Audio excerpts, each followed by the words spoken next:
I got home that evening not expecting anything out of the ordinary. The drive had been long and frustrating, and I was worn out, just hoping for a quiet dinner and some rest. When I walked through the door and called out for my wife, there was no answer. At first, I didn't think much of it. Maybe she was in the shower or had her headphones on. But the silence in the house felt a little too heavy. No background noise, no TV, no music, not even the faint sound of dishes. Just stillness. I dropped my bag on the couch and headed to the bedroom to change. As I passed by the bathroom, I noticed the door was cracked open and the light was still on. That was strange. We were always cautious about turning off lights to save electricity. I paused, gently pushed the door open, and felt my gut clench. Right next to the tub sat a pair of men's shoes. Definitely not mine. My eyes scanned the room. There was a damp towel hanging behind the door, and a razor I'd never seen resting on the sink. Even my toothbrush had been moved slightly, sitting next to one I didn't recognize. A cold feeling crept through me. I froze, trying to make sense of it all. That's when I heard the softest sound. Footsteps coming from the bedroom, light and careful, like someone was trying not to be heard. I turned and followed the noise. My wife was standing near the closet, already dressed, and clearly startled to see me.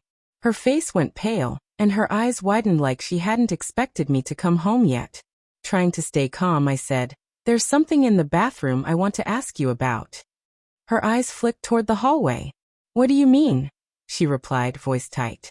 "There's a pair of men's shoes in there. And a razor. A towel. They're not mine." "Whose are they?" She hesitated, her mouth opening without words, her lips trembling. "It's not what it looks like," she finally said. But the look on her face, the way her voice cracked, told me more than the words ever could. She flushed, looked down at the floor, and didn't try to deny what I was already beginning to suspect.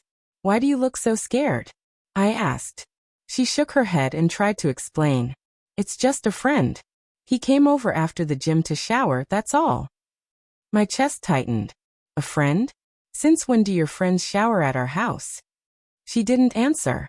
Instead, she walked past me to the bathroom and started gathering the razor and towel, like tidying up would somehow undo the weight of the situation. I followed her. "Where is he now?" I asked. My tone was sharper now, but I was still holding back. "He left before you got here," she whispered. "He was just here for a bit. He was tired." Her eyes wouldn't meet mine. Her words felt too careful, like she was rehearsing each one. My thoughts were spinning. Who was this guy? How long had this been going on? I asked. "You're telling me some man just came into our home, used our shower, and forgot all his stuff?" She looked cornered. "I told him not to, but he was in a rush." My anger flared, but I tried to keep it contained. I needed answers, not an explosion. I took a breath and asked the question that had been building in my chest. "Are you having an affair?" Her eyes went wide. "No, I swear. I would never." "Then who is he?" I demanded. She began to cry. "Please, it's not what you think. You have to believe me." I didn't respond.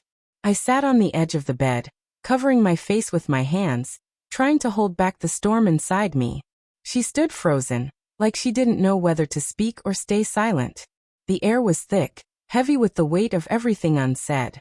Then we heard it, a soft thump coming from the guest room. We both went still. I stood, and she immediately grabbed my arm, panic in her voice. "Please don't. There's no one. He's not here anymore." But I didn't stop. I walked toward the guest room and opened the door. At first glance, it looked empty. But then I saw it, a shadow behind the curtain. My heart pounded. I yanked the curtain aside, and there he was, barefoot, shirtless, eyes wide with fear. He looked to be in his early 30s.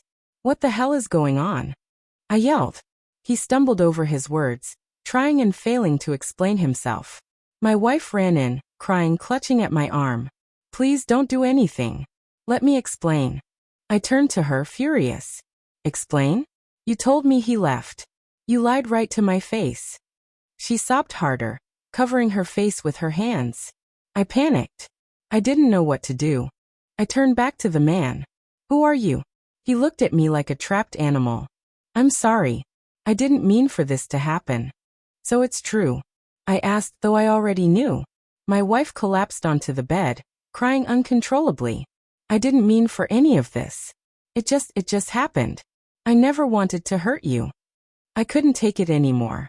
I stepped back, unable to even look at them. The betrayal cut deeper than I thought possible. The home we built, the trust we nurtured, it all felt like it was built on air. She tried to call out to me, but I didn't answer. I walked out into the fading evening light. I didn't know where I was going. I just needed to move, to breathe, to get away from the walls that suddenly felt like strangers. I didn't know what came next. I didn't even know what I felt. But I knew one thing for certain, no matter how much it shattered me. I was glad I came home early that day. Because now at least I knew the truth.